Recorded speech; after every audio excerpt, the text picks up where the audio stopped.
Once upon a time, in a place called Shibuya, concrete shimmers under the glare of a scorching midsummer sun. Social media is abuzz with news of a particular club.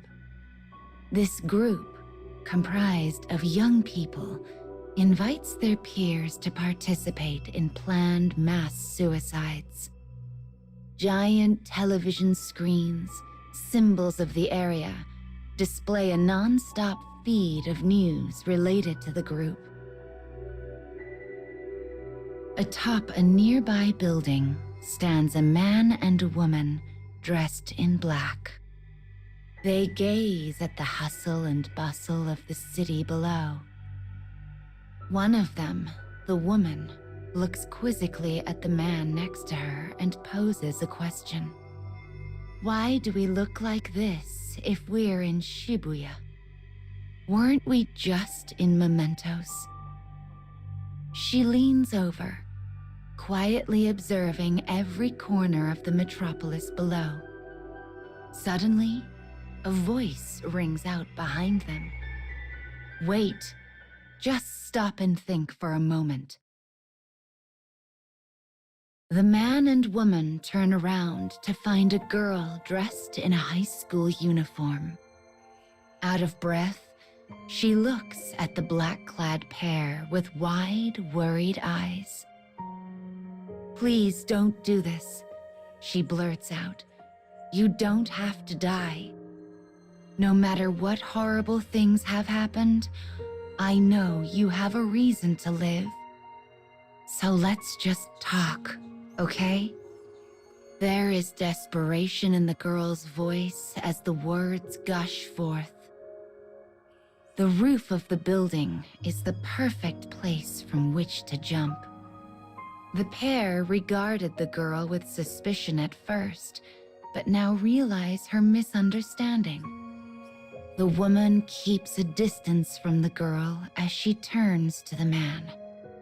She seems friendly enough, don't you think? Relief washes across the girl's face. She's clearly happy they're talking and not taking some other terrible action. "You want to talk, right?" confirms the man. "Then let's talk. We have something we want to ask you."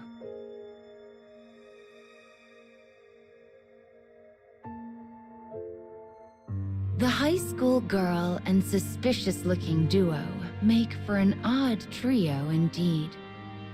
After bringing together some desks and chairs that lay discarded on the roof, they begin an uneasy conversation. Having seen their unusual outfits, the girl feared the pair was participating in the suicide club that has been the talk of the town. She goes on to explain how she received a message from an old friend the other day.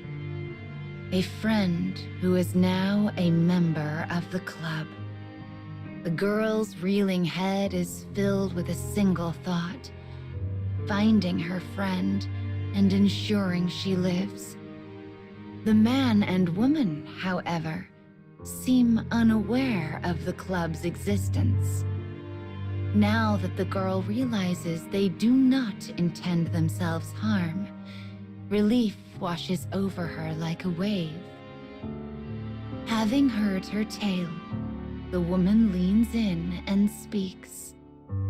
"Now it's our turn to ask questions. This is Shibuya, right? The large screens that serve as the symbol of the area are clearly visible from atop the roof. Why would the woman ask a question with so obvious an answer?" The girl hesitates, unsure of the intent behind the question. Just then, a cacophony of screams fly from the crosswalk below. The trio look down from the roof as panic fills their hearts. They behold a horrid sight, one which leaves them at a loss for words.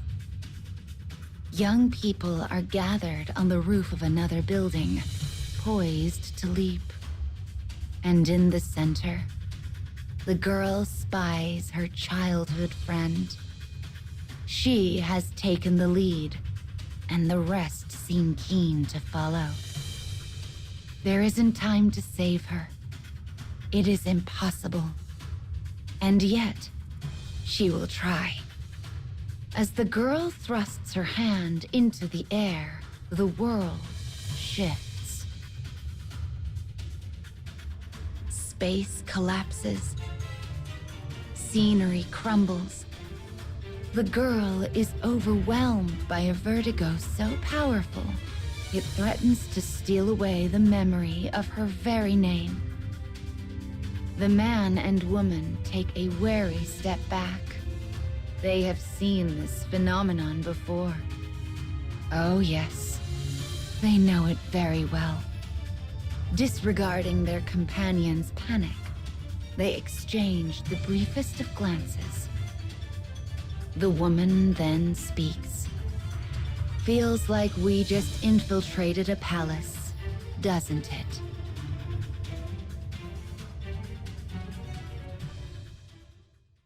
The high school girl regains consciousness and recalls her own name. Beside her are the man and woman in black. Before her is a world enveloped in darkness. Floor, walls, and ceiling. They are surrounded on all sides by massive tanks of water. It's as if she has been transported to an aquarium. The young people who had so recently been ready to leap off buildings have transformed into merfolk who now swim gracefully through the water. Unease grips the girl's heart in its fist, but the woman seems familiar with such worlds. Let's pin down this situation, she says calmly. We went from an unfamiliar Shibuya to this place. The question is how and why.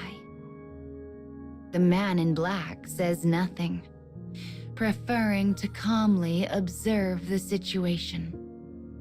If he has a guess, he keeps it to himself. As they each come to terms with their confusion, a question lingers in the girl's mind. What happened to my friend? The moment she asks it, she hears her friend's faint cry. No, stay away from me. For some reason, the girl is the only one who can hear her. The voice almost seems to be pushing her away. Suddenly, the merfolk leap from the tanks. They glare at the girl, spitting venomous words from their mouths. Get out of here. We'll not let you disturb our ruler. You are far too brilliant for this place. The merfolk seem to find the girl unpleasant. They abruptly lunge at her, yet the girl remains frozen in place. As a scream erupts from the depths of her throat, the man and woman leap in front of her. They stand ready, weapons in hand, prepared to fight back against the merfolk. A sword draws beautiful arcs in the air. The muzzle of a gun flashes brilliantly. They are at home in battle, easily dodging and parrying whatever attacks the merfolk deploy. Soon the enemy falls, and the woman begins to piece the puzzle together. The merfolk attacked the girl, and the ruler of this space seems to know of her as well. The man turns to the girl and says, "We also know of this world. Let's negotiate." Negotiate is not a word she hears every day, and it only increases her panic. But the man doesn't hesitate. We want to return to our original world, and we need information from you to do that. Give us an answer if you're willing to negotiate. A thought comes to her then. She can follow her friend's voice with these two in tow. Perhaps doing so will unmask the truth of this incomprehensible space and even prevent her suicide. I will help you, says the girl. But first, I need you to help me. As the girl makes her bargain with her new companions, she realizes she does not even know their names.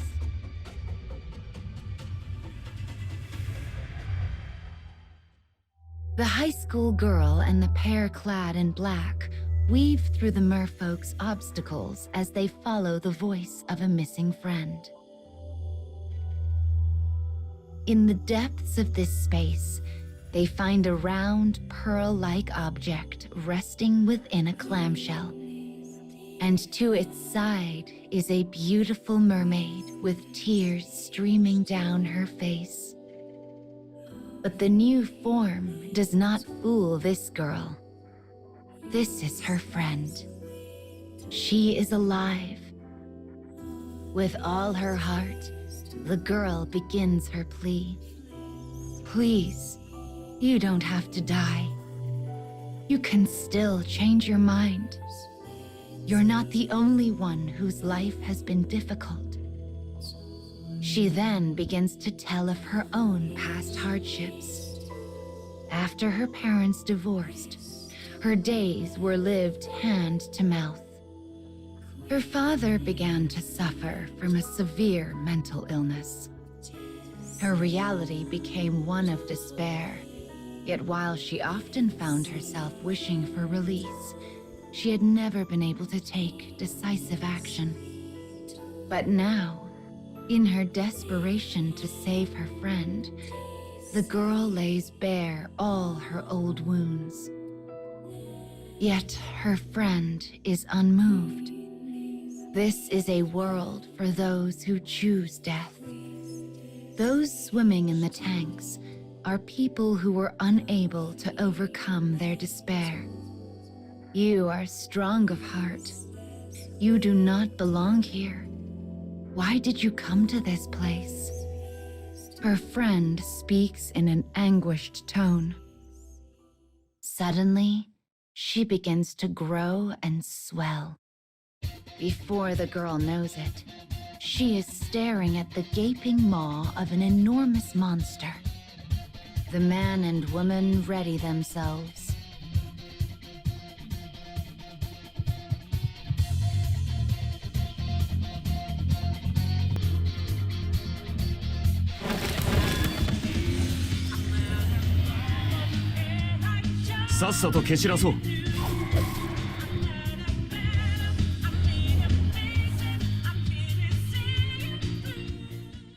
The other merfolk bow reverently to the monstrous friend. When that happens, the woman speaks. She must be the ruler of this space. While the girl cannot comprehend what this place even is, she understands her friend is leading the suicide club. The friend, now a monster, glowers at the intruders. Oh, I see. You've come to take my treasure. The man starts. A treasure and a ruler? That means... The friend wraps her arms around the pearl as if protecting it, causing cracks to emerge in the tanks all around them. As water begins to rush in, she glides easily against the current and disappears somewhere far above. A torrent floods into the space. The girl braces herself for the oncoming waves. I don't want to die here. I have to save my friend. As she inhales, Knowing it is likely the last breath she will ever take, she suddenly feels lighter. The man has picked her up in his arms. Without a sound, he and the woman begin to run. They fly across a path of bricks that rests just above the water. With a swift dash, they move left. With a nimble leap, they move right. It's like a choreographed dance, one the girl cannot begin to follow. Finally, the trio finds themselves in a place of safety. The girl does not know how to feel. Though she is relieved to be alive, she is filled with mourning for her friend. But the duo in black have an idea. They claim this world is called a palace. And if that is true, it means they may be able to steal the pearl and change the friend's heart. Change her heart? Steal? Though the girl hears the words, they lack all meaning. I suppose we haven't introduced ourselves yet, says the woman. She glances at the man, who nods. We are the Phantom Thieves of Hearts. They will do whatever it takes to save her friend and return to the world from whence they came. With new confidence, the girl and the Phantom Thieves press forward into the eldritch space. Soon, they will reach the end.